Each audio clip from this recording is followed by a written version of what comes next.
Hi, I'm Phil Constantino. In this episode of Travels with Phil, we're going to covered bridges near Montpelier, Vermont. That's in the north central part of the state of Vermont. There you go. The red star shows you the general area where we're going to be. And we're going to go to 4 different bridges. The first one is the Martin Covered Bridge. That's in Marshfield, Vermont, a little bit east of Montpelier. Here's the video. Travels with Phil continues just outside of Montpelier, Vermont, not too far from Marshfield. This is the Martin Bridge. This was built in 1890, and this is a very, very rare bridge in the fact that it was actually built by one family. Put this up here, you can see a little bit of it. Always pause that to read it if you like. But this was one of the very few that was built by an individual. All of the bridges that were built out in this area were done by cities or states, counties, that kind of thing. And this family just had this build made so they could, or this bridge made, so they could get from one side of their lands and their farm work across the little creek out here and get to the other side. Now, it survived the major 1927 floods in Vermont that wiped out almost all of the covered bridges in Vermont. This is one of the very, very few that did manage to survive. Now, it was rehabilitated about 2009, I think it was, and so they came back and replaced a lot of damage. Yeah, 2009, according to the papers up there. But it's a nice bridge. So if you like bridges, this actually, see this this is a gate here. And so it could stop the cattle from getting across. The designs are special so that it could carry large carts with hay piled up on top. So it's pretty nice when it comes to bridges. It's pretty nice. All right, Travels with Phil continues. And this was a big community effort to make this bridge. You can find some good stuff here on this website, vermontbridges.com. And these are some of the details for the reconstruction. Now, you can always go to my website, americanindian.net, or travelswithphil.com. You can see a link for it below to get the individual pictures. And now we're going to move over to Northfield Falls. There's 3 bridges in a row on the same road out here, which is really neat. So you get to see a lot of them in a short distance, and one of the few spots where you can actually see 2 of them at the same time. So let's start off over at the Station Covered Bridge. It's 136 feet long, and it's in Northfield Falls, just a little bit south. Phil continues from Northfield Falls, Vermont. And for those of you who like covered bridges, well, this is the jackpot. This is a real nice one.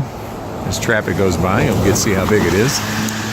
Nice little stream off here to the left. Zoom in a little bit. See a little bit of the Cascades there. Oh, some of the birds going by. But not only do we have this bridge right here, just down the road, there's another bridge. Zoom in on that. So you go through one covered bridge to get to the next covered bridge, and then there's another one about a half mile down the road from here. So literally 3 of these covered bridges in a row. This one says 1872. Pretty nice. Now this is an industrial strength bridge. This is not like the one earlier I showed you out by Marshfield, which was just for farm equipment to go across a little creek in somebody's private property. This is a full-size one, but I like the sign up there on top. It says speed limit. Horses at a walk. Motor vehicles 10 miles per hour. All right, Travels with Phil continues from Northfield Falls, Vermont. All right, moving on to the next one, the Newell Covered Bridge, which is about 56 feet long. It's the middle one. And again, one of those few where you can turn around and see 2 different bridges at the same time. The video. Travels with Phil continues here on Cox Brook. And this is the second one of those 2 covered bridges. This is a little bit smaller, but got a nice bird's nest up here. So I can zoom in on it. Well, don't know what kind of bird, but they talk about it. There's some more over in the other corner over there. But some of the books will tell you that that's one of the signs that if they have to go back and do restorations, that's a sign that things are working right if the birds return and start building their nests again. But so two of them here in a row. There's the other one right behind us. You can see traffic coming this way. And then we're going to go down for another one, which is just a little bit further down the road. And here's the one that's further down the road, the Upper Cox Brook Covered Bridge, 51 feet long. And this is the 3rd of the 3 that are in a row. It's really, really a pretty setting out here. So let's go to the video. I shot one. I was there.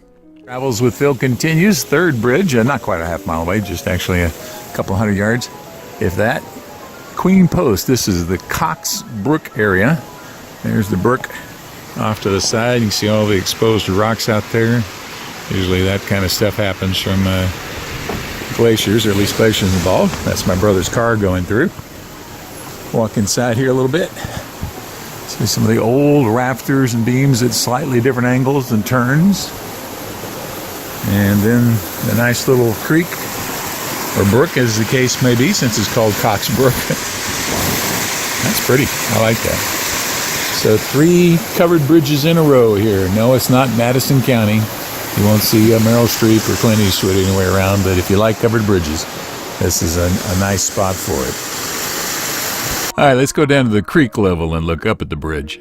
Well, Travels with Phil continues. This is the third of the 3 bridges here on Cox Brook. This is just gorgeous. The stream coming down.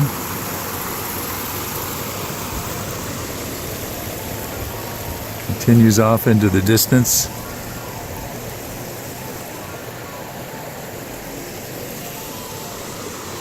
This is really a pretty area. I like it.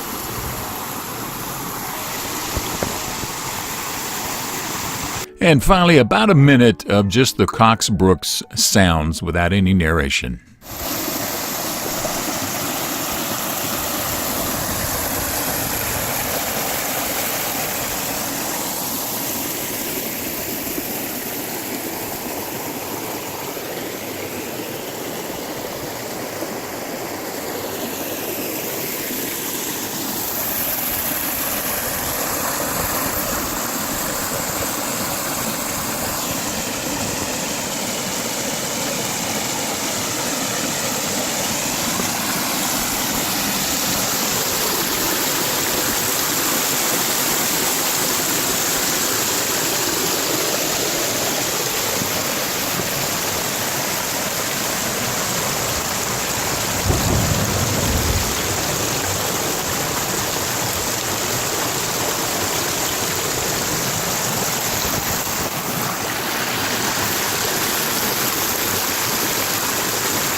Cox Brook, just a little south of Montpelier, Vermont. Thank you for watching this video. If you liked it, please give it a thumbs up by clicking on the button below. You're welcome to leave comments below as long as the language is family friendly. And finally, if you'd like to see more of my videos, please subscribe to my channel by clicking the button over on the bottom right-hand corner. Thank you again for watching.